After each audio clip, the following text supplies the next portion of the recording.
తమపై అక్రమ కేసులు పెట్టి సోషల్ మీడియాలో కాంగ్రెస్ అసత్య ప్రచారం చేస్తుందని హరీష్ రావు ఆరోపణలపై కాంగ్రెస్ నేత బల్మూరి వెంకట్ ఘాటుగా స్పందించారు.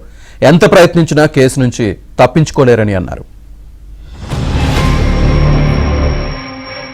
ఈ రోజు కోర్టులో వచ్చినటువంటిది కూడా కొంతమంది తప్పుడు ప్రచారం చేస్తున్నారు. సోషల్ మీడియాలో ఏదో శిక్ష పడ్డదనో, అసలు కేసే ఓడిపోయిందనో, ఏదో తప్పు జరిగిందనే విధంగా కొంతమంది సోషల్ మీడియాలో కొంతమంది కాంగ్రెస్ పార్టీ నాయకులు పిచ్చి కూతలు కూస్తా ఉన్నారు.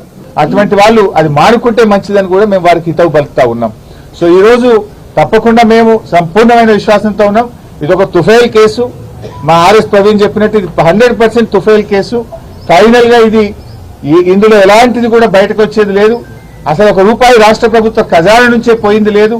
రాష్ట్రానికి ఆదాయం వచ్చింది తప్ప రాష్ట్రానికి జరిగిన నష్టమే లేదు. రాష్ట్ర ప్రయోజనాల కోసం చేసిన తప్ప కేటీఆర్ గారు స్వంతగా తన కోసం చేసినటువంటిది కాదు. బీఆర్ఎస్ పార్టీ వాళ్ళ ఎమ్మెల్యేలు అందరినీ కూడా అడ్డం పెట్టుకొని సాకు చూపించి దొంగ తప్పించుకునే ప్రయత్నం చేస్తుండ్రు. వీడియో ఫుటేజ్ పెట్టండి, మేము ఇది చెప్పలేదని చెప్పని.